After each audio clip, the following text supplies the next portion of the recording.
Today is a special video. I've got a plus handicap trying to tell me, somebody who's trying to break 80, what he should be doing better in his practice routine. If you don't know who it is, Parker has been on the channel before. We have done a 100 putt a day challenge together, and through that, I think my golf game really improved. So I thought, why not have him back on to tell me what I should be doing better in my practice routine. So if you guys enjoy, please like, share, subscribe. We're on the road to 1,000 subscribers, and we gained over 200 this past month. We're over 600 subscribers right now, so we are closing in. Thank you guys so much for the support. Let's get into the video.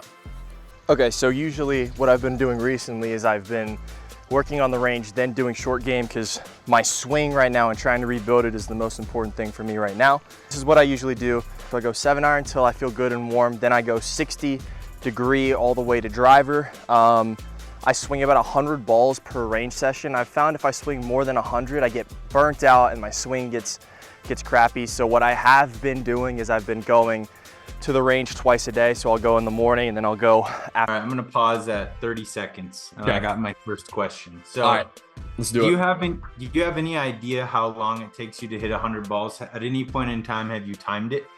It easily takes like an hour and a half. Okay. Afternoon, right after I'm done with work. So I've been doing 50 drill swings and 50 normal swings if it is just one range session and I'm not coming back for another one. So I usually try and go 50% drills, 50% normal swings. And in the drills, I've talked to Jordan about this, I'm just trying to feel out the different positions in my swing. I don't care about the ball flight, but then when I'm doing normal swings, I'm trying to aim at a target and hit at that target. So that's kind of the difference too for me. So the two things that I've really been trying to focus on when I'm on the range at this point is working on shallowing out my swing, and then I've been really focused pre-shot routine. What I've been prone to do is sit at address of the ball for way too long, and it causes me to get stiff, not stay loose. So what I've been doing is, okay, I line up, find my spot where I want to aim. Okay, I got it. Line up to the ball, and as I look at the target the first time, a timer to 8 seconds happens. So I look, okay, 1, 2, 3, 4, 5, 6, 7, 8, and then swing. It's a little tugged, but that's kind of like what I've been doing, because I start thinking of other things like, is my posture okay? Am I far enough away from the golf ball? Is my alignment okay? It's helped me to actually develop a routine when I'm at the golf ball, and then also just trusting the work that I've put in on the range or in my practice to understand that my routine's good, it's sound. So one, I just want to give you credit where it's due, and it's really important, Zach, that you identify your pre-shot routine and you start getting reps with it as much as possible. And what that's doing for you is giving you, no matter how you're feeling, you're building a foundation of your routine here. And I think what's important is, and what everybody can take from that, is that you even know what it is. You need to know that, one, that's a great place to be when you're out on the range. And you mentioned your range routine, right? I do 50 swings of my drill. That hones the positions that I'm trying to hit in my golf swing.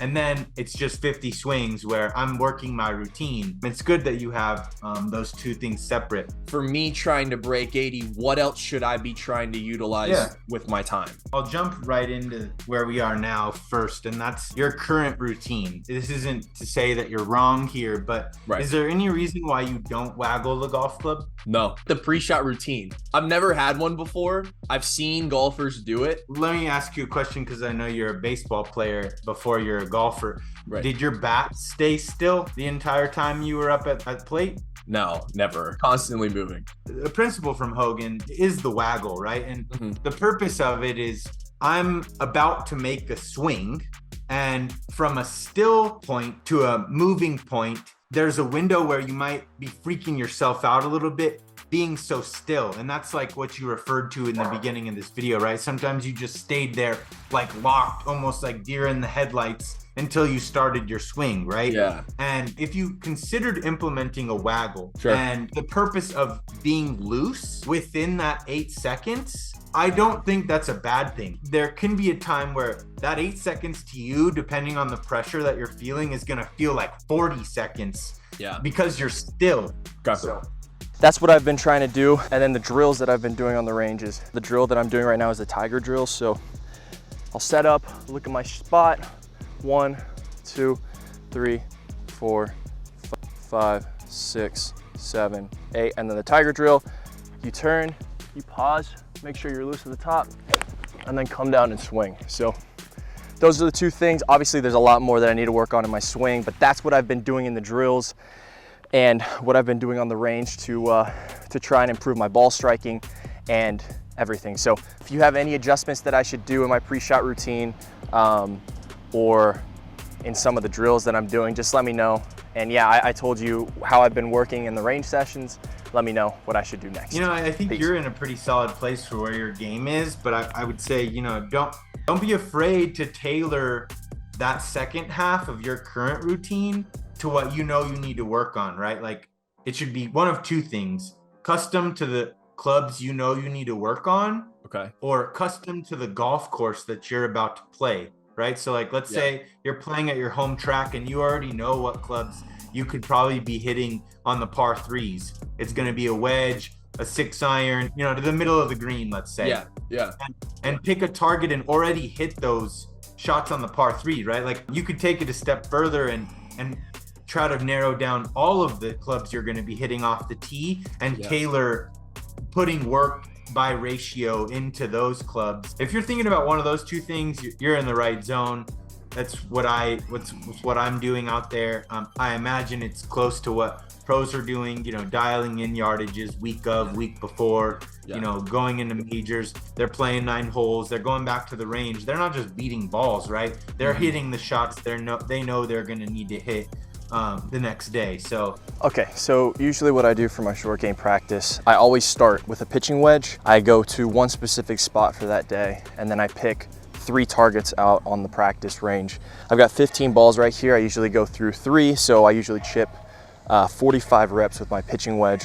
Then after that, I've actually moved to a 60-degree in tighter lies where I really have to land it soft and get it up and down. That's what I've been doing.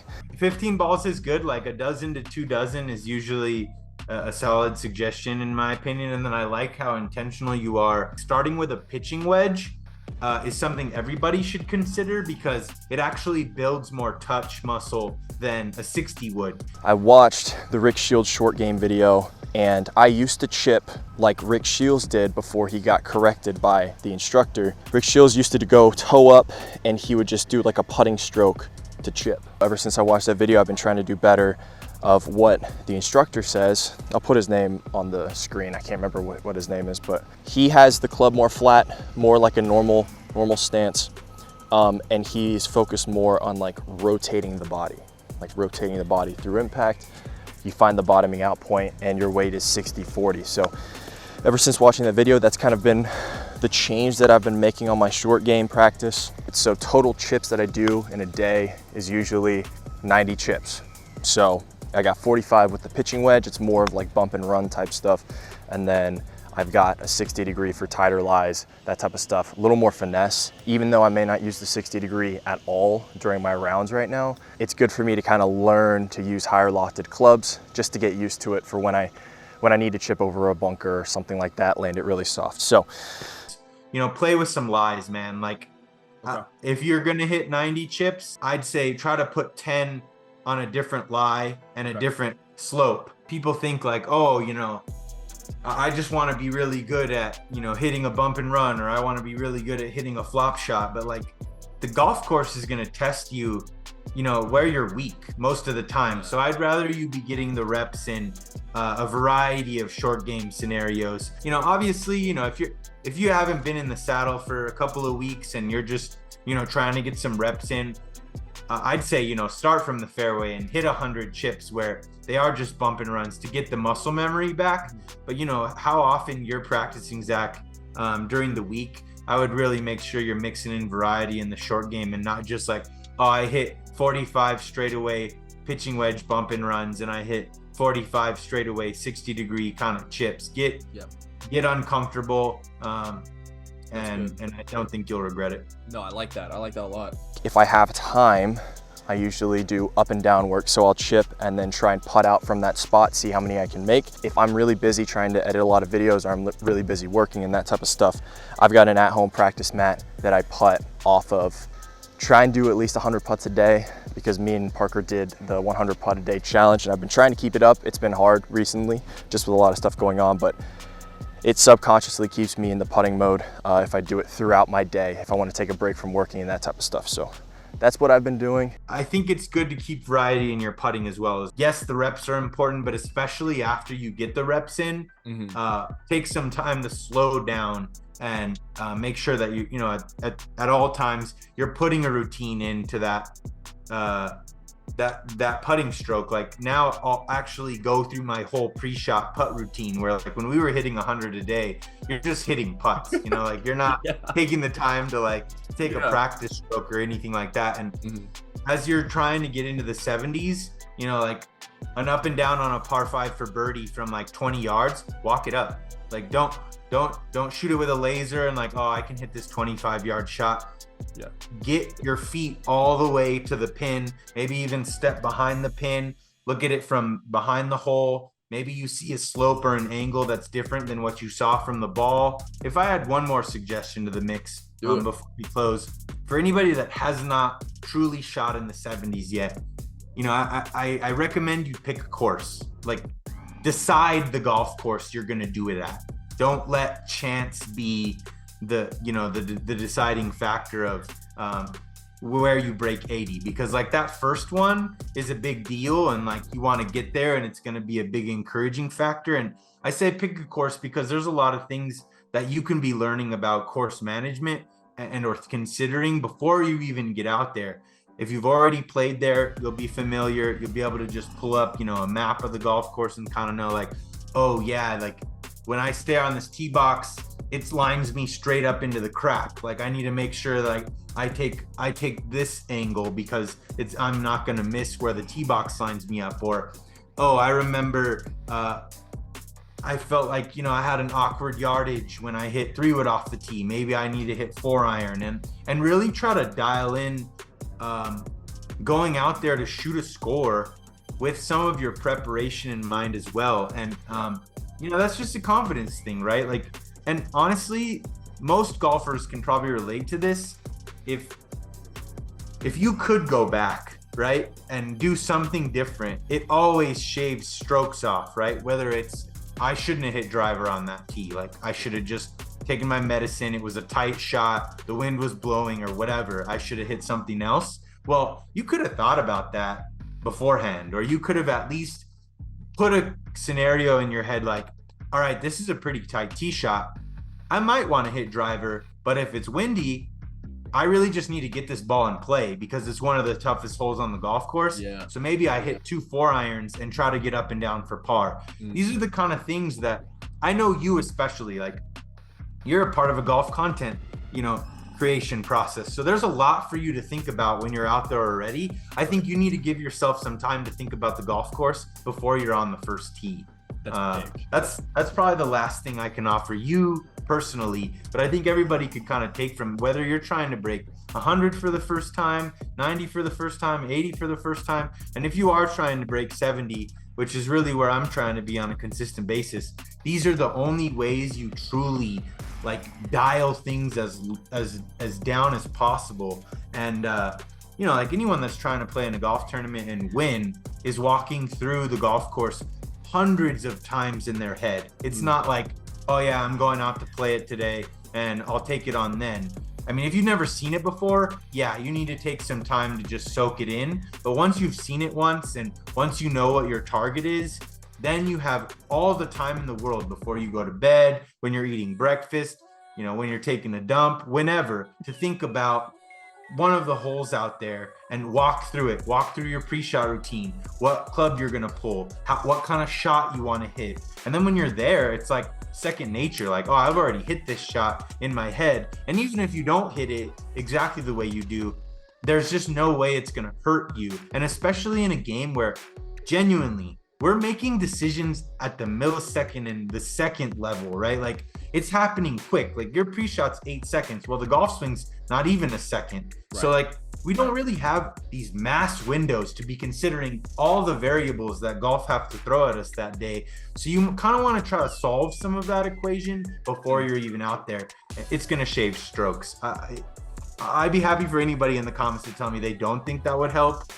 We can have a conversation about that offline, but yeah, I think it will. And for you especially, Zach, you know, on this road to break 80, pick a golf course, like write it down. Be like, I'm going to break 80 at this golf course. And then it's going to encourage you, like, all right, what's hole number 1 look like? Walk through all 18, go out and play it. Maybe you don't break 80 that time, but you learn, take some notes, be like, all right, I really need to walk through hole 6, hole 13, hole 17 and 18 more because I didn't play it the way I should have. And you're going to get there, man. Like, it is only a matter of time anyway.